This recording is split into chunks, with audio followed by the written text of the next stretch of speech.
दर्शकवृन्द कार्यक्रम मर्निङ मिक्समा पुनः स्वागत छ। कार्यक्रम मर्निङ मिक्स हरेक दिन बिहान 6 बजेदेखि 9 बजेसम्म कम्प्लिट प्याकेजका रूपमा हरेक दिन प्रसारण भइरहेको छ र कार्यक्रम मर्निङ मिक्समा हामी मौसम अपडेट अनि एकजना प्रसिद्ध व्यक्तित्वसँग समाजमा योगदान पुर्याउनु भएको व्यक्तिसँग टी टक र कार्यक्रममा अनि कोरोना अपडेट लगायतका साथै हामी घुम्न जाउँ सेगमेन्ट लगायतको प्रदेश 5 कर्णाली प्रदेश सुदूरपश्चिम प्रदेशका धार्मिक तथा ऐतिहासिक भूमिहरूमा चाहिँ ऐतिहासिक मन्दिर मठ मन्दिर लगायत ऐतिहासिक दृश्यहरूमा चाहिँ हामी तपाईलाई घुमाउने प्रयास गर्नेछौँ र आजको टी टक कार्यक्रममा हामीसँग नेपालगञ्ज उपमहानगरपालिकाकी उपमेयर उमा थापा मगर हुनुहुन्छ।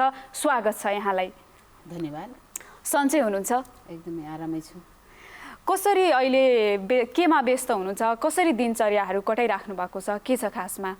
पछिल्लो चरणमा कोरोनाको सङ्क्रमणहरू जसरी बढिरहेको अवस्था छ र नेपालगञ्ज उपमहानगरपालिका अलि बोर्डर एरियामा भएको हुँदाखेरि पछिल्लो चरणको चाहिँ अलिक व्यस्तता हाम्रो यही कोरोनाको वरिपरि र केही समय अगाडि मात्रै हामीले हाम्रो उपमहानगरपालिकाको हाम्रो यो बजेट 77-78 को लागि सभाहरू हामीले आयोजना गर्यौँ। त्यसैको छलफलमा व्यस्त रह्यौँ भने 3-4 महिना यता चाहिँ यही कोरोना वरिपरि यही हाम्रो बजेटिङ यस्तै विकासका कामहरूको अनुगमन अझ विशेष गरेर हैन यही कामहरूमा चाहिँ अलि व्यस्त छौँ अहिले चाहिँ।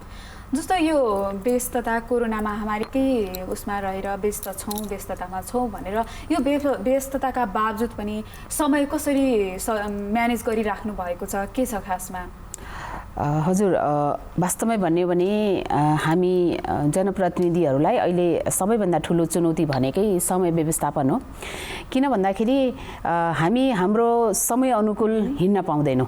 हामीले हाम्रो अगाडि कुनै पनि समस्या आयो, कसैले चाहिँ यता गइदिनु पर्यो, यो गरिदिनु पर्यो भनेपछि उहाँहरूको माग र उहाँहरूको समय अनुसार र आवश्यकता अनुसार हामीले हिँड्नुपर्ने हुन्छ र यस कारणले गर्दाखेरि अहिलेको सबैभन्दा ठुलो चुनौती भनेकै हामीलाई चाहिँ समय व्यवस्थापन छ। तथापि सकेसम्म चाहिँ साथीभाइहरूलाई मेरो अनुरोध के रहन्छ भने इमर्जेन्सी काम बाहेक अरू कामहरूमा चाहिँ हामी सेड्युल बनाऊ। यसको लागि चाहिँ हामीले एउटा अफिसमा बसेर चाहिँ वर्कआउट हरेक दिनको चाहिँ वर्कआउट गरेर भोलि के गर्ने र केही बिचमा चाहिँ केही टाइमहरूलाई चाहिँ हामीले जो टाइमहरू पनि हामीले राख्छौँ, नराख्ने चाहिँ होइन। तथापि यो एकदमै व्यस्त यो समय चाहिँ हाम्रो हातमा अहिलेको अवस्थामा यो जनप्रतिनिधिको हातमा चाहिँ समय रहेनछ। यो चाहिँ जनताको हातमा रहेछ हैन, पीडितहरूको हातमा रहेछ र उहाँले भनेअनुसार हिँड्नुपर्ने हुन्छ। प्रयास गरिरहेको छु, प्रयास गर्ने क्रममा पनि छु। कहिले साथीभाइहरू चाहिँ समय उहाँहरूले फोन गर्नुहुन्छ अथवा भेट्न आउनुहुन्छ। अब त्यतिखेर हामी अन्त कतै व्यस्त भयो भने उहाँहरू अलि रिसाएर पनि जानुहुन्छ हैन, गुनासो पनि गर्नुहुन्छ। त्यो खालको चाहिँ अब्स्टिकलहरू एकातिर छ भने सकेसम्म सबैको बिचमा पुग्न पाऊँ, सबैको समस्यालाई तत्काल सम्बोधन गर्ने प्रयासमा चाहिँ कहिले पनि अब ब्रेक नगरौँ भन्ने प्रयास चाहिँ रहन्छ। जस्तो साथीभाइहरू रिसाउनुहुन्छ फोनमा गर्न नसक्दाखेरि भन्दाखेरि यसलाई चाहिँ व्यवस्थापन कसरी गर्नुहुन्छ? जस्तो त्यो उहाँहरूलाई सन्तुष्ट कसरी पार्नुहुन्छ? के छ यसको लागि चाहिँ मैले जनप्रतिनिधि निर्वाचित भएर आइसकेपछि 1-1.5 वर्ष 2 वर्ष जति त अब हामी अलिकति अहिलेको नयाँ संरचनामा कसरी काम गर्ने हैन त्यो बुझ्दै नै ठिक्क भयो। तर मलाई चाहिँ के लाग्यो भने मलाई वास्तवमा यो ठाउँमा पुर्याएकै मेरो साथीभाइले हो हैन, मेरा चाहिँ शुभचिन्तकहरूले हुन्। अब उहाँहरूले ल ठिकै छ भनेको बेलामा मैले समय दिन नसकौँला, तर कम्तीमा बिदाको दिन पारेर त समय व्यवस्थापन गर्न सकिन्छ भनेर मैले केही समय यता चाहिँ शुक्रबार र शनिबार भनेर साथीभाइहरूलाई त्यसपछि शुभचिन्तकहरूलाई अब कसैलाई मैले अब 1 हप्ताभरि चाहिँ टाइम दिन सकिनँ भने त्यस्तो व्यक्तिहरूलाई मैले आफैले फोन गरेर भेट्ने, कहिले म घरै बोलाउँछु उहाँहरूलाई र कहिले म उहाँहरूकै घर जान्छु। सकेसम्म उहाँहरूलाई चाहिँ मैले मेरो समस्या बुझाउने प्रयास चाहिँ गरेको छु र जो साथीभाइहरूले सुरुमा चाहिँ एकदमै गाह्रो भएको थियो हैन, बुझ्नु भएको थिएन। तर पछिल्लो चरणमा मैले उहाँहरूलाई मेरो व्यस्तताको बिचमा भेट्न नपाइसकेपछि शुक्रबार हाफ डे पछि र शनिबार सकेसम्म मैले अरू सार्वजनिक कार्यक्रमहरू पनि शनिबार नगरौँ भनेर भन्छु हैन। किन भन्दा मैले मेरो फ्रेन्ड्सहरूलाई अझ फ्यामिलीलाई पनि फ्यामिलीलाई पनि समय दिन सक्ने अवस्था रहँदैन किनभने बिहानै निस्केपछि राति घर आइन्छ अनि सुत्न नै ठिक्क हुन्छ होइन। यस कारणले गर्दा सकेसम्म नराख्नुहोस् है भनेर अनुरोध गर्छु। सुरुमा मलाई अलि अप्ठ्यारो हुन्थ्यो यस्तो अनुरोध गर्नको लागि, कसरी गर्ने होला भन्ने हुन्थ्यो। तर यो टाइम म्यानेजमेन्टको पक्षलाई कुरा गरेर हेर्ने हो भने यो चाहिँदो रहेछ। चाहिएपछि अब अहिले यो सार्वजनिक कार्यक्रम चाहिँ हजुरहरूले 6 दिन जतिखेर राखे पनि बिहानै 6 बजे राखे पनि राति 10 बजेसम्म राखिनु म आउन चाहिँ सक्छु, तर सकेसम्म नराखिदिनु होला है भनेपछि अहिले पहिलाको तुलनामा अहिले अलिकति चाहिँ बिदाको दिनमा कार्यक्रमहरू कम पर्ने गरेको छ र त्यो दिनलाई चाहिँ मैले आफ्ना साथीभाइहरू र यो हप्ताको बिचमा चाहिँ भेट्न नसकेका साथीहरू कहिले घरैमा बोलाउँछु, कहिले उहाँहरूसँग भेट्न जान्छु, यस्तो सार्वजनिक ठाउँहरूमा बसेर चाहिँ गफ गर्छौँ। यसरी चाहिँ प्रयास चाहिँ गरेका छौँ। यो कार्यक्रम मर्निङ मिक्समा चाहिँ टिकटकमा हामी प्राय दैनिक जीवनमा तपाईँले भोगेका तपाईँको व्यक्तिगत जीवनका कुराहरू गर्छौँ, थोरै राजनीतिलाई अलि पर आउँछौँ हामी त्यसमा पनि नआउने होइन, तर प्राय तपाईँको दिनचर्याकै बारेमा चाहिँ हामीले कुराकानी गर्ने भएर अब चाहिँ तपाईँ जस्तो बिहान चाहिँ कति बजे उठ्नुहुन्छ खासमा? मेरो बिहान उठ्नेको सेड्युल चाहिँ छैन। हुन त अब डेली उठ्ने सेड्युल चाहिँ मेरो 6 बजे नै हो होइन। 6 देखि 7 बजेसम्म फ्रेस हुने, अलिकति आफूलाई चाहिँ वार्मअप गर्ने कामहरू चाहिँ मैले गरे हुन्छु। सेड्युल चाहिँ छैन। यदि बिहान प्रोग्राम छैन भने म कहिलेसम्म 8 बजेसम्म सुतिदिन्छु होइन। तर प्रोग्राम छ भने त अब 6 बजेको मेरो सेड्युल छँदैछ र प्रोग्रामहरू भएन कहीँ जानु परेन भनेपछि चाहिँ म 8 बजेसम्म पनि सुतेको हुन्छु कहिलेकाहीँ। र मलाई एकदमै मनपर्ने भनेको मेरो लाइफमा भनेको चाहिँ निद्रा नै हो। अरू सबै कुरो चाहिँ मैले छोड्न सक्छु होइन। मलाई त्यति खानको त्यति एकदमै नभई नहुने हुन्न होइन। अब जस्तो हुन्छ नि मान्छेको आफ्नो आफ्नो सौख, सुत्न पाएँ भने म जति पनि सुतिदिन्छु होइन। त्यो खालको चाहिँ मेरो बानी छ। तर यो जिम्मेवारीले मेरो त्यो बानी, मेरो त्यो जुन मनपर्ने चाहिँ समय छ त्यसलाई चाहिँ वास्तवमा चाहिँ अलिक कटौती चाहिँ गरेको छ। यस कारणले गर्दा उठ्ने समय 6 बजे भए पनि त्यो चाहिँ प्रोग्राम भएको दिनमा मात्रै, प्रोग्राम नभएको दिनमा चाहिँ सकेसम्म म अलि अबेरसम्म सुत्छु। कहिलेकाहीँ चाहिँ के हुँदो रहेछ भने 8 बजेसम्म सुत्दाखेरि साथीभाइहरू अथवा चाहिँ कसैले अब कसैको एकदमै आवश्यक पनि हुँदो रहेछ, यो मैले फिल गरेको कुरा हो। नभेटी नहुने अनि म बिस्तारामा हुन्छु अनि बाहिर चाहिँ उहाँहरू आइहाल्नुहुन्छ होइन। कहिलेकाहीँ त मलाई ओछ्यानमै उहाँले उठाएको अवस्था पनि छ होइन। यस कारणले गर्दा यो समय यति नै भनेर चाहिँ भन्न चाहिँ गाह्रो छ। आवश्यकता अनुसार कहिलेकाहीँ अब बाहिर कतै जानु पर्यो भने 4 बजे उठ्नु पनि पर्ने हुन्छ होइन। यस कारणले गर्दा आवश्यकता अनुसार चाहिँ मैले समयलाई चाहिँ बिहानको समयलाई व्यवस्थापन गर्ने गरेछु। मोटामोटी रूपमा प्रायः म 7 बजे घरबाट निस्केको हुन्छु। जस्तो सरदरमा 8 बजे उठ्छु भन्नुभयो होइन। जस्तो के क्रियाकलापहरू गर्नुहुन्छ? जस्तो घरमै हुँदाखेरि चाहिँ 8 बजे उठिसकेपछि चाहिँ तपाईँले गर्ने क्रियाकलापहरू के हुन्छन् खासमा? मेरो घरमा हुँदाखेरि मेरो खासै धेरै क्रियाकलाप हुँदैन आफ्नो व्यक्तिगत बाहेक। उठेपछि अब फ्रेस हुने कुराहरू होइन, वार्मअप हुने कुराहरू अलिअलि भए पनि अब जस्तो हामी त दिनभरि टेबल वर्कमा अथवा कुर्सीमा बसिरहेका हुन्छौँ अथवा चाहिँ मेन्टली स्ट्रेसमा हामी हुन्छौँ दिनभरि अफिसमा गयो भने कहिले यसको गुनासो, कहिले उसको गुनासो, कहिले यो समस्या, कहिले त्यो समस्या, यस्तो खालको चाहिँ अवस्थामा चाहिँ हाम्रो दैनिकी बितिरहेको हुन्छ। यस कारणले गर्दा थोरै भए पनि आफूलाई माइन्ड चाहिँ अलिकति वार्मअप गराउनुपर्छ भनेर मैले मेडिटेसन गर्छु एउटा होइन। अनि अर्को चाहिँ एक्सर्साइजहरू गर्छु र आफ्नो घर चाहिँ अब सरसफाइ गर्ने बिहान उठेर गर्ने मेरो प्रायःको क्रियाकलाप चाहिँ यही नै हो। किनभने यति गर्दा गर्दा अब उहाँ फोन आउन सुरु भइहाल्छ, कहिलेकाहीँ फोन रिसिभ भएन भने मान्छे घर आइपुग्नुहुन्छ होइन। यति भएपछि अब निस्किनै हतार हुन्छ। यस कारणले गर्दा बिहानको समय चाहिँ मेरो 2-3 वटा काममा मात्रै घरको सरसफाइ, आफू वार्मअप हुने कुराहरू, फ्रेस हुने कुराहरू बिहान चाहिँ यसरी चाहिँ डेलीको चाहिँ मेरो सेड्युल चाहिँ छ। जस्तो बिहानी दिनको सुरुवात हो भनिन्छ, यस अर्थमा बिहान तपाईँले गर्ने तथा दिउँसो गर्नुपर्ने काममा चाहिँ यो बिहानी सुरुवातले चाहिँ के प्रभाव पार्छ या पार्दैन, के लाग्छ तपाईँलाई चाहिँ? एकदमै पार्छ। किन भन्दाखेरि तपाईँ बिहान उठेर फ्रेस हुनु भएन भने दिनभरिलाई त्यसले असर गर्दो रहेछ। जस्तो केही समय त अब मैले बिहानको यो वार्मअप पनि मैले छोडेको थिएँ किनभने एकदमै स्ट्रेसमा हुने, राति 10, 11, 12 बज्ने घर आउँदाखेरि। अनि त्यसपछि बिहान ढोकामा दैलोमा चाहिँ मान्छे आइसकेपछि उठेर रेडी भएर निस्किने ठिक हुन्थ्यो। पछि मलाई कस्तो भइदियो भने अलि शारीरिक रूपमा पनि यसले असर गर्दो रहेछ, मानसिक रूपमा पनि यसले असर गर्दो रहेछ। र पछिल्लो चरणमा चाहिँ तपाईँ मानसिक रूपमा र शारीरिक रूपमा स्वस्थ हुनु भएन भने जनताले तपाईँलाई यहाँसम्म निर्वाचित गरेर ल्याउनु भएको छ। तपाईँले जनताले भनेअनुसार त काम गर्न सक्नुहुन्न। त तपाईँको पहिलो प्रायोरिटी चाहिँ जनताको काम तपाईँको प्रायोरिटी होला होइन, आफ्नो ठाउँमा हो। त्यो एकदम इम्पोर्टेन्ट पार्ट हो। किनभने म एज अ उपमेयर निर्वाचित भएर आइसकेपछि जनताको अपेक्षा अनुसार मैले काम गर्नुपर्ने मेरो जिम्मेवारी, मेरो दायित्व पहिलो हो। तर त्योभन्दा पहिलो त्यो जिम्मेवारी र त्यो दायित्वलाई त्यसलाई पुरा गर्नुभन्दा पहिला तपाईँको प्रायोरिटीमा तपाईँको शरीर हुनुपर्छ, तपाईँको खानपिन हुनुपर्छ भन्ने चाहिँ मलाई चाहिँ लाग्छ होइन। यस कारणले गर्दा आफ्नो शरीरलाई चाहिँ मैले अलि बढी ध्यान दिन्छु।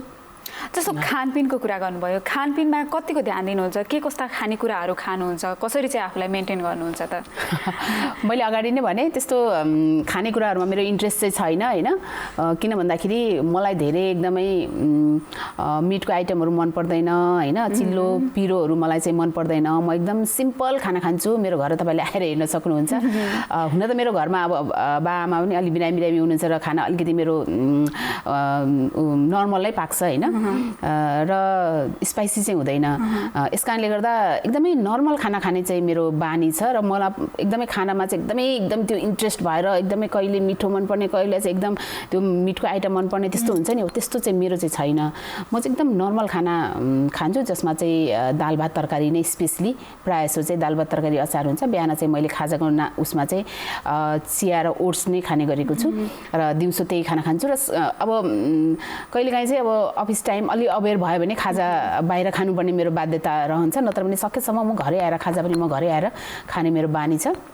र बाहिर खाजा खाँदाखेरि सकेसम्म अब सादा खालको चाहिँ खाने मेरो त्यो खानामा रुचि नभएर नै होला मेरो त्यस्तो होइन, त्यो एभोइड गरे होइन कुनै पनि चिजलाई।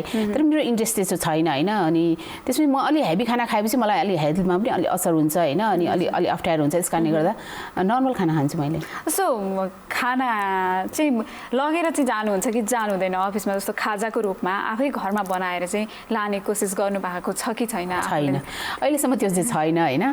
किन भन्दा मेरो अफिस मेरो घर धेरै टाढा छैन होइन, 1-1.5 किलोमिटरको चाहिँ दूरीमा छ। केही पर्यो भने मलाई तत्काल म आउन पनि सक्छु। अब म आउन सकिनँ भने पनि कसैलाई गएर लिएर आऊ भने पनि अवस्था चाहिँ हुन्छ होइन। तर प्रायः जसो म घरै आउँछु होइन। आउँछु किन आउँछु भनेपछि एउटा कारणले गर्दाखेरि पनि आउँछु। त्यो चाहिँ के हो भने एक त मैले घरमा समय दिन पाइरहेको हुँदैन होइन, आफ्नो व्यस्तताको कारणले गर्दा।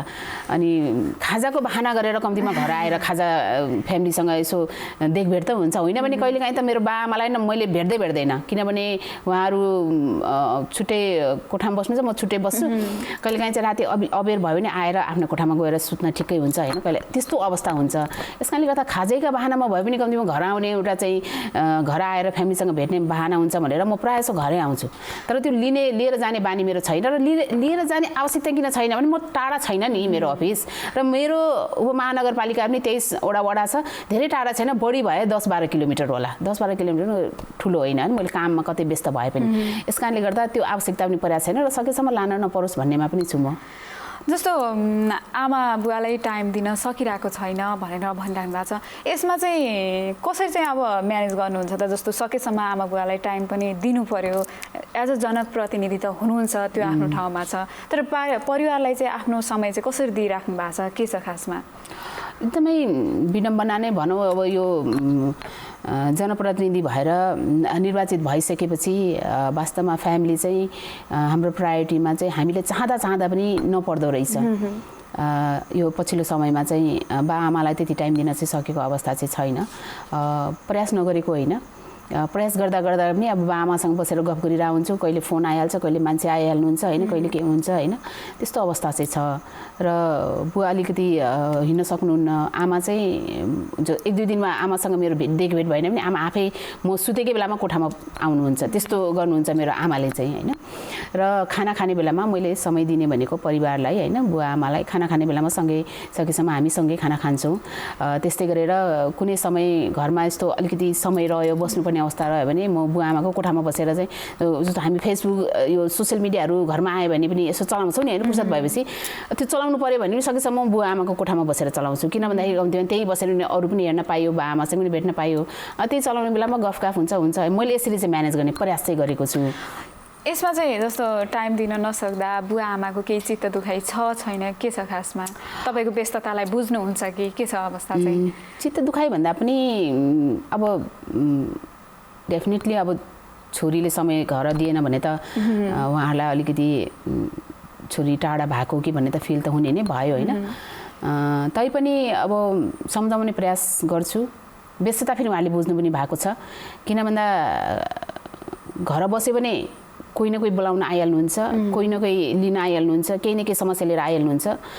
र त्यस कारणले गर्दाखेरि मैले सकेसम्म घरमा यस्ता कुराहरू डिस्कस नगरौँ किन भन्दा घरको फ्यामिली इन्भाइरोमेन्ट जुन छ त्यसलाई इन्भाइरोमेन्ट त्यही राखौँ किनभने त्यसलाई अफिसियली नबनाऊ म जनप्रतिनिधिको मेरो जुन काम छ जिम्मेवारी छ त्यसलाई चाहिँ घरदेखि बाहिर नै राखौँ भनेर मैले उहाँलाई चाहिँ भन्ने गर्छु घर बस्ने समय नभएको होइन तर घर बसे पनि यति धेरै समस्याहरू आइरहन्छ होइन कहिले के समस्या अनि त्यसपछि तपाईँको चाहिँ कहिले हिँडिहाल्नुपर्ने अवस्था हुन्छ कहिले कसैको समस्या छ भने सम्बन्धित ठाउँमा पुगिहाल्नुपर्ने हुन्छ यस कारण यस्तो कुराहरू चाहिँ उहाँलाई मैले समयमा चाहिँ सम्झाउँछु र मेरो बुवा आमाले यो कुरा बुझ्नु पनि भएको छ किन भन्दा उहाँसँग बसिरहेको बेलामा मान्छे आइहाल्नुहुन्छ र कहिलेकाहीँ मैले अब त्यो त राम्रो त होइन कहिलेकाहीँ म घर भए पनि बाउ आमासँग छु कोही आएको भनेर भयो भने म छैन भन्दिनँ है भन्छु कि त्यो मेरो बाध्यता हो होइन उहाँहरूलाई भेट्न नखोजेको होइन कहिलेकाहीँ चाहिँ कस्तो हुँदो रहेछ भने मजाले बसेर गफ गरिरहेको हुन्छ एक खालको चाहिँ हुन्छ कि बुवा आमाको पनि आफ्नो गुनासो हुन्छ नि त छोरीहरूसँग आफ्नो पनि केही कुरा सेयरिङ गर्ने भनेको छोराछोरीहरूसँग कति बेला त कहिलेकाहीँ चाहिँ त्यस्तो भइदिन्छ अनि मैले भन्छ म छैन भन्दिनँ है भनिदिन्छु कि अनि त्यसपछि भएर पनि छैन भन्ने कुरा चाहिँ आयो भन्ने कुरा बाहिरबाट चाहिँ एक दुईजना साथीले भन्नुभयो मलाई अनि मैले उहाँलाई भने म घर थिइनँ चाहिँ तर म बुवा आमासँग थिएँ तपाईँ आउनुभयो आएपछि तपाईँलाई भेटेपछि फेरि म निस्किनु पर्थ्यो त्यस कारण मैले छैन भने त्यो बुझिदिनु होला बरु म उतै आउँछु भेट्न भनेर भन्थेँ कि मलाई बाल्यकालतिर फर्किन मन लाग्यो तपाईँको बाल्यकाल कसरी बित्यो के कस्ता उतार चढावहरू आयो कि सहजी तरिकाले बित्यो के कसरी बित्यो खासमा बाल्यकाल त अब अलिकति कष्टकरै छ किन भन्दाखेरि अब हामी मध्यमवर्गीय परिवारमा जन्मेको बुवा चाहिँ इन्डियन आर्मी हुनुहुन्थ्यो अनि त्यसपछि अब जन्म चाहिँ मेरो फेरि खजुरा गाउँपालिका डी गाउँमा भएको हो त्यसपछि आएर यता बुवाले यता जग्गा किनेर यता हामी बस्यौँ धेरै जसो समय करिब म 10-12 वर्षसम्म त म बुवासँगै इन्डियाको विभिन्न ठाउँमा चाहिँ जानुपर्ने अवस्था रह्यो पढाइको सिलसिलामा वहीँ बुवाको जब जहाँ थियो त्यही नै भयो होइन बुवा रिटायर भएर आइसकेपछि कस्तो रह्यो भने त्यो एउटा कालखण्ड थियो अहिले सम्झिँदाखेरि चाहिँ मलाई चाहिँ अचम्म लाग्छ किन भन्दा हामी बुवा रिटायर भएपछि हामी नेपाल फर्क्यौँ नेपाल फर्केपछि त्यतिखेर म करिब त्यही 12-13 वर्षको थिएँ होला यहाँ फर्केपछि यो नेपाली समाज होइन यो कल्चर संस्कार र मेरो आमा पनि पढेको हुनुहुन्न होइन र बुवा मिलिट्री चाहिँ उसबाट हुनुहुन्थ्यो त्यस कारणले गर्दा अलिक स्ट्रिक्ट पनि हुनुहुन्थ्यो अनि यहाँ फर्किसकेपछि मभन्दा माथि 2टा दिदी हुनुहुन्छ म तेस्रो हो त्यसपछि मेरो भाइ बहिनीहरू हुनुहुन्छ ठुलो परिवार छ हाम्रो यहाँ आइसकेपछि बुवा आमाले हामीलाई स्कुल जान दिनु भएन होइन स्कुल जान नदिनुको कारण एउटा सामाजिक अवस्था नै हो भन्छु म चाहिँ किन भन्दा छोरीहरूलाई चाहिँ स्कुल पठाउनु हुँदैन भन्ने खालको समाजको जुन एक खालको सोच छ त्यो मेरो आमामा पनि थियो होइन आमामा पनि थियो अनि बाले पनि त्यो कुरालाई इग्नोर गर्नुहुन्थेन यस कारणले गर्दा नेपाल फर्किसकेपछि भाइको एडमिसन चाहिँ गराइदिनु भयो उहाँहरूले स्कुलमा तर हाम्रो गराउनु भएन हामी कसैको पनि गराउनु भएन अनि त्यो नगराइसकेपछि मैले चाहिँ विद्रोह गरेँ अनि बाको पकेटबाट पैसा चोरेर म एडमिसन गर्न गएँ म धम्बोजी माध्यमिक विद्यालय जो अहिले एकदमै राम्रो विद्यालय भएको छ मलाई गर्व पनि लाग्छ त्यतिखेर त्यो विद्यालय 7 सम्म मात्रै थियो अनि म त्यहाँ एडमिसन गर्न गएँ होइन अनि म इन्डियाबाट फर्किँदा मैले 6 क्लास पास गरेर आएको थिएँ तर यहाँ आइसकेपछि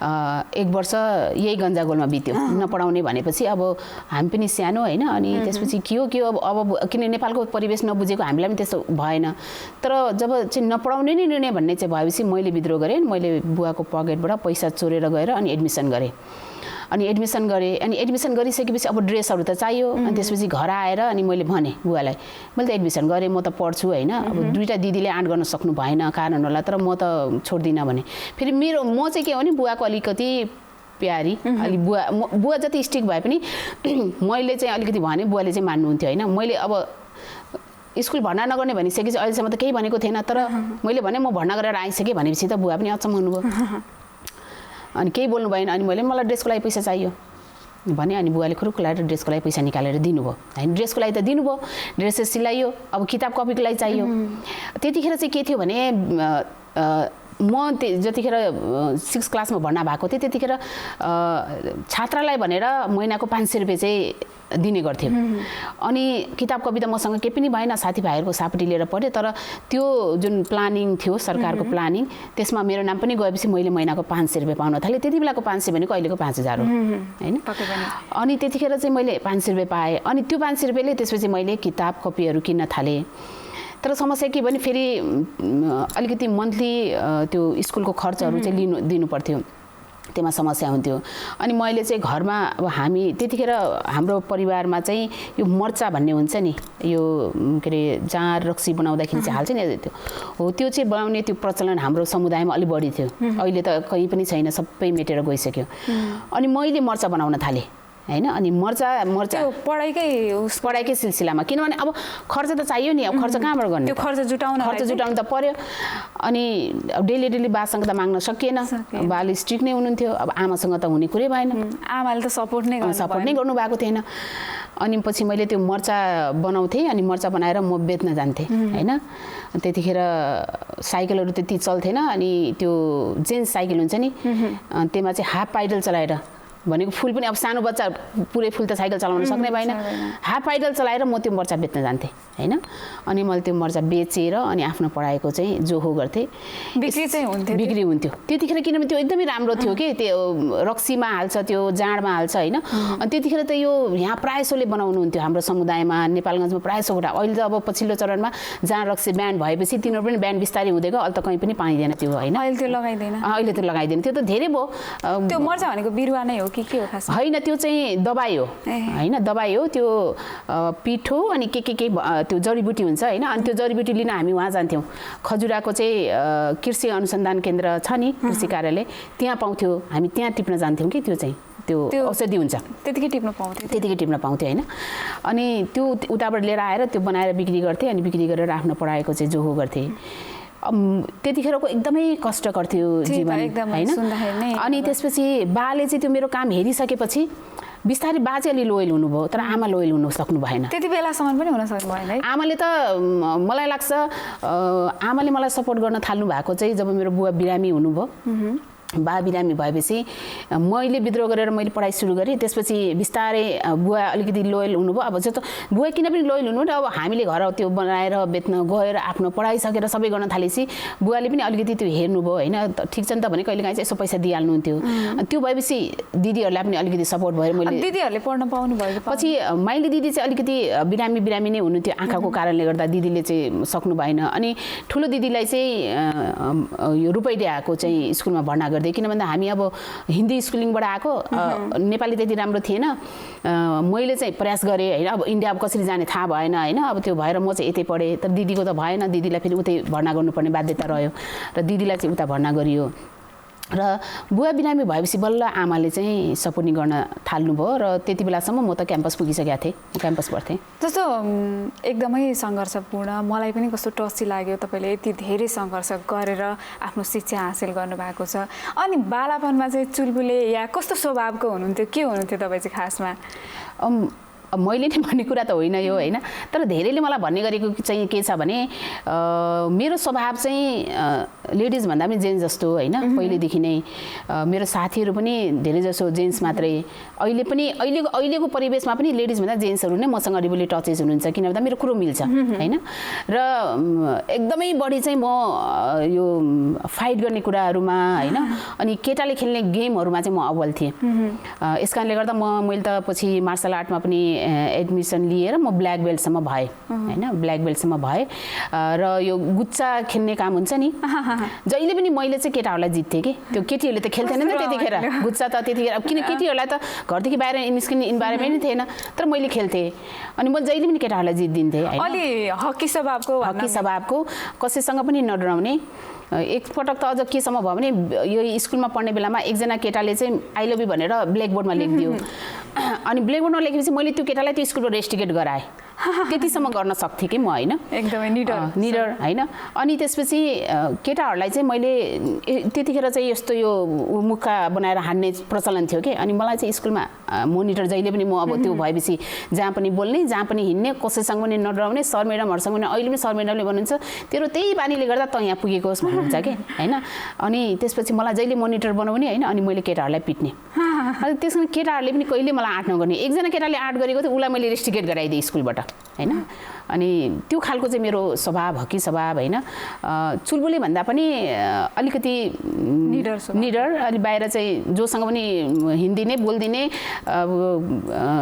धेरै यस्तै अहिलेको तुलनामा त अब खासै केही होइन होइन तर त्यति बेला चाहिँ वास्तवमा केटी मान्छेले पनि कराते खेल्छन् केटी मान्छेले गुच्चा खेल्छन् केटी मान्छे नि केटाहरूसँग बस्छन् भन्ने खालको चाहिँ अहिले त सेल्फ डिफेन्सको लागि पनि गर्नुपर्छ भनेर नि विभिन्न स्कुलहरूमा पनि शिक्षा भइरहेको छ नि त यो मार्सल आर्टको कुरा गर्दाखेरि अनि खासमा तपाईँ पढाइमा चाहिँ कस्तो हुनुहुन्थ्यो विद्यार्थी चाहिँ कतिको पढाइमा त म जहिले पनि अव्वल हो म सेकेन्ड कहिले पनि भएन म एसएलसीमा मात्रै हो म सेकेन्ड भएको होइन म सानैदेखिको मेरो सर्टिफिकेटहरू मैले अहिले यसो हेर्छु होइन सेकेन्ड भनेको म कहिले पनि भएन एकचोटि क्लास 7मा पढ्दा होला यो स्कुलकै इक्जाम हुने बेलामा मेरो नम्बर 1 नम्बरले एकजना साथी हुनुहुन्थ्यो सावित्री भन्ने उभन्दा 1 नम्बरले मेरो कम आयो मैले भन्दा पनि मेरो साथीहरूले चाहिँ किन तिम्रो नम्बर उसको भन्दा कम आयो भनेर कम्प्लेन गरेको अवस्था चाहिँ छ भनेको म पढाइमा त्यति राम्रो थिएँ होइन अनि उनीहरूले विश्वासै गर्न सकेन अनि मैले भने छोडिदियो स्कुलको इक्जाम हो भने अनि फाइनल इक्जाममा त म फर्स्ट नै आएँ त्यसपछि पनि होइन तर क्याम्पस गइसकेपछि पढाइ चाहिँ मेरो अलिकति कमजोर भएकै हो विभिन्न कारणहरू छ एकदमै हामी त यति बदमास थियौँ कि एसएलसीको इक्जाम भइरहेको छ भोलि इक्जाम चाहिँ आज फिल्म हेर्न जान्थ्यौँ कि होइन तर एसएलसी र अरू स्कुलको इक्जाम अलिक फरक हुँदो रहेछ त्यस कारणले गर्दा एसएलसीमा चाहिँ म सेकेन्ड डिभिजनमा पास भएँ फर्स्ट डिभिजनमा हुन सकिनँ क्याम्पस गइसकेपछि उतार चढावहरू मेरो लाइफमा अझै धेरै भयो होइन सानोमा चाहिँ पढ्नको लागि मात्रै सङ्घर्ष गरेँ स्वतन्त्रताको कुरा गर्नुहुन्छ भने त्यति खासै हाम्रो परिवारमा अलिकति मङ्गोलियन परिवार पनि भएर होला अब त्यति धेरै चाहिँ प्रभाव चाहिँ रहेन महिला हिँड्नु हुँदैन बोल्नु हुँदैन भनेर अलिकति केही आमाको कारणले गर्दाखेरि चाहिँ अलि अब्स्टेकलहरू चाहिँ भएको थियो बिचमा तर आमाले पनि अब आफ्नो जस्तो आमा पनि त अब आफै बोल्न सक्ने बुवाको अगाडि उहाँले आफ्नो कुरा राख्न सक्नुहुन्थेन कि अनि यस्तो अवस्थामा हुनुहुन्थ्यो आमा यस कारणले गर्दाखेरि हो त्यस कारणले आमा दोषी हुनुहुन्न समाजको संस्कार नै हो भन्छु म त्यतिखेर र क्याम्पसमा भर्ना भइसकेपछि म महेन्द्र बहुमुखी क्याम्पसमै हो म पढेको त्यहाँ गइसकेपछि मेरो अलिकति राजनीतिक फिल्डमा मेरो अलिकति बढी अग्रसरता रह्यो र त्यसपछि नै मेरो लाइफमा अलि बढी उतार चढाव आयो त्यो चाहिँ मेरो पारिवारिक हो पारिवारिक रूपमा बुवालाई चाहिँ ब्रेन हेमरेज भयो होइन अनि बुवालाई ब्रेन हेमरेज भइसक्यो त्यतिखेर म आइकमको सेकेन्ड इयरको इक्जाम दिने तर्खरमा थिएँ अनि त्यो भइसकेपछि अब मेरो घरमा हामी 6 बहिनी छौँ एकजना मात्रै भाइ हो भाइ सानो थियो र दुईटा मेरो दिदी अलिकति ठुलो दिदी चाहिँ शारीरिक रूपमा अपाङ्ग हुनुहुन्छ अनि माइलो दिदीलाई चाहिँ अलिकति आँखाको प्रब्लम भएर उहाँ धेरै चाहिँ बोल्न गर्न सक्नुहुन्न होइन मेन्टली अलिकति दिमागमा अलि असर गर्छ भनेर अनि त्यसपछि बुवा बिरामी भएपछि बुवालाई लिएर म चाहिँ लखनऊ गएँ यहाँ चाहिँ हुँदैन अब यहाँ सन्चो हुँदैन तपाईँ एक्लै जानुभयो बुवालाई मेरो चाहिँ ठुलबालाई लिएर गएँ होइन ठुलबालाई लिएर गएँ अनि लखनऊ गएँ अनि त्यहाँ मेडिकल कलेजमा 1 महिना बसेँ सुरुमा जाँदा ठुलबुवा जानुभयो पछि ठुलबुवा पनि फर्किहाल्नु भयो लामोसँग बस्ने कुरा एक्लै बसेँ म 1 महिना मैले मेरो बुवालाई चाहिँ हेरेको छु होइन मैले त्यो उपचारको लागि चाहिँ म खटेको छु होइन त्यो खालको चाहिँ मेरो सङ्घर्ष छ त्यसपछि 1 महिनापछि बुवालाई चाहिँ अलि राम्रोसँग होस आयो मैले त्यतिखेर बुवालाई चाहिँ नाकबाट खाना खुवाउँथेँ होइन र एउटा वार्ड थियो योभन्दा ठुलो वार्ड थियो त्यो वार्डमा चाहिँ जे होस् सबैसँग 1 महिना बस्दाखेरि एक खालको हेलमेल र मैले त अब मेरो अब आफ्नो स्वभावको कारणले गर्दाखेरि सानोतिनो चाहिँ ज्वरोसोरो नाप्ने होइन अब प्रेसर नाप्ने मैले त्यहीँबाट सिकेको बाको प्रेसरहरू नाप्न किन भन्दा अब मेडिकल कलेज यसको सरकारी हस्पिटल होइन डक्टरहरू समयमा नआइदिने चेक गर्न नआइदिने त्यसै मैले आफै गरिदिने अनि मैले मेरो बाको गरेपछि अनि अरूले पनि मेरो पनि गरिदेऊ न मेरो उसको पनि गरिदेऊ न भनेपछि मैले त्यो वार्डमा जे होस् एक खालको एउटा एकदम राम्रो चाहिँ रिलेसन डेभलप गर्न सकेको थिएँ त्यहाँ कसैले केही भयो भने ल आइदेऊ न एकछिन उमा भनेर भनिदिन्थे उनीहरूले जस्तो त्यो 1 महिना हस्पिटल बसेँ भन्नुभयो त्यो 1 महिना हस्पिटल बसाइ अहिले सम्झिँदाखेरि कसरी सम्झिनुहुन्छ त्यसलाई चाहिँ मैले मेरो सङ्घर्षको सुरुवात भन्छु किन भन्दाखेरि त्यति बेलासम्म मेरो परिवार मेरो घर कसरी चलिरहेको छ घरको अवस्था के छ भन्ने कुराहरूमा सँग चाहिँ हाम्रो संलग्नता चाहिँ हुन सकेको चाहिँ थिएन। मलाई त्यतिखेरसम्म मलाई मेरो आफ्नो मात्रै कुराहरू थियो, म पढ्नुपर्छ, म घुम्नुपर्छ, म खाना पाउनुपर्छ भन्ने मात्रै थियो मलाई होइन। मलाई मन लागेको चिज मैले गर्न पाउनुपर्छ भन्ने मात्रै थियो। त्यसपछि चाहिँ एक खालको फ्यामिली रेस्पोन्सिबिलिटीहरू बढ्दै गयो होइन। त्यो 1 महिना बस्दाखेरि मलाई 3 चोटि मेरो घरबाट दिदीहरूले चिठी पठाउनु भएको छ होइन। कोही न कोही चाहिँ भेट्न गइरहनुहुन्थ्यो अनि चिठी पठाउनुहुन्थ्यो होइन मलाई, अनि लेखेर यो यस्तो एकदम त्यो सम्झना आउँछ कि त्यस कारणले गर्दा त्यो मेरो सङ्घर्ष मेरो लाइफलाई चाहिँ एक खालको फड्को मार्ने चाहिँ सुरुवात हो भन्छु। त्यसपछि नै हो बुवालाई 1 महिना त्यहाँ उपचार गराएर फर्किसकेपछि यहाँ ल्याइसकेपछि पनि धेरै गाह्रो भयो। अनि त्यसपछि मैले जब गर्न सुरु गरेँ होइन। अनि मेरो सेकेन्ड इयरको इक्जाम त्यतिखेर नै हो बिग्रेको। अनि इक्जाम दिनको लागि म करिब 2 महिना जति आफ्नो घर यहीँ छ मेरो, तर पनि म भाडामा बसेको छु। 2-3 महिना जति चाहिँ त्यो डिस्टर्ब हुन्छ, डिस्टर्ब घरमा पढाइ, किनभने बाको बिरामी प्यारालाइसिस भएको थियो बुवालाई, त्यसपछि दिमागमा त्यसले पनि असर गरेको थियो अनि एकदम चिच्चाउने कराउने गाली गर्ने होइन त्यो खालको थियो नि त। अनि इक्जाम हुने बेलामा चाहिँ म 3 महिना जति चाहिँ घर भाडामा पनि बसेको छु आफ्नो घर यता आउँदा पनि होइन। त्यतिखेर चाहिँ मलाई मेरो सेकेन्ड इयरको इक्जाम पनि बिग्रियो र अब घर चलाउनु पर्यो, बुवा बिरामी भएपछि त कसले गर्ने। त्यसपछि मैले एउटा सहकारी संस्था थियो, त्यो सहकारी संस्थामा मार्केटिङबाट सुरुवात गरेँ। मेरो पहिलो जब हो त्यो। अनि त्यो जब गरिसकेपछि चाहिँ एक खालको फ्रिडम, एक खालको जिम्मेवारी, एक खालको चाहिँ आफैले कमाएर आफैले खर्च गर्ने चाहिँ के भन्छ त्यसलाई एकदमै खुसी होइन। किन भन्दा मैले क्याम्पसमा पढ्दाखेरि म जब गर्थेँ तर मेरो कोही साथी जब गर्नुहुन्थेन, मैले मात्रै गर्थेँ। मेरो त अब आफ्नो कारण थियो, बाध्यता थियो। अनि मैले त्यो कमाएको पैसा जुन दिन मेरो तलब आउँथ्यो मैले साथीहरूलाई पार्टी खुवाउँथेँ। अनि फेरि म त्यतिखेर स्वतन्त्र विद्यार्थी युनियनमा सदस्य पनि जितेको थिएँ। यस कारणले गर्दाखेरि अलि बढी चाहिँ साथीहरू चाहिँ मसँग चाहिँ अब आउने नै भयो होइन। यसो चिया खाना बसेपछि ल उहाँले तिर्नुहुन्छ है पैसा भनेर भन्ने नै भयो। त्यो खालको चाहिँ खुसी हुन्थ्यो क्या। जस्तो औपचारिक शिक्षा चाहिँ कहाँसम्म हासिल गर्नुभएको छ, के छ? औपचारिक शिक्षा चाहिँ मैले मेरो इन्टर मैले के अरे ब्याचलरसम्म मैले महेन्द्र बहुमुखी क्याम्पसमा पढेँ। त्यसपछि त्यहाँ पढ्दासम्म म स्वतन्त्र विद्यार्थी युनियनमा 2 पटक, एकपटक सदस्य एकपटक कोषाध्यक्षसम्म भएँ। त्यसपछिको चाहिँ पढाइ मेरो अलि अब्स्ट्रेक्ट भयो, किन भन्दाखेरि पोलिटिक्स लाग्यो। पोलिटिक्समा पनि अब हामी जुन पार्टीमा छौँ त्यो पार्टीको भातृ संस्थाको लामो समय निर्वाचन नभएपछि मैले पत्रकारितामा प्रवेश गरेँ। मेरो लेख्ने बानी पनि थियो, अलि बोल्ने बानी लेख्ने बानीले गर्दाखेरि पनि। अनि म यतातिर लागेँ। अनि त्यतिखेर पढाइभन्दा पनि मेरो पेसन एकदम के प्यासन के एकदम यो पत्रकारितामा हामी हिँड्ने बोल्ने गर्ने होइन। एक खालको त्यतिखेर पत्रकारितामा महिलाहरूले पनि यसरी काम गर्न सक्छन् भन्ने खालको चाहिँ हामीले देखाउन हामी चाहिँ सफल भएका थियौँ। अहिले त धेरै महिलाहरू फिल्डमा बसेर काम गर्नुहुन्छ, तर त्यतिखेर फिल्डमा काम गर्ने महिलाहरू हुनुहुन्थेन हामीले काम गर्दाखेरि। भनेको त्यो एउटा पेसन थियो कि महिलाहरूले पनि गर्न सक्छ भन्ने खालको थियो होइन।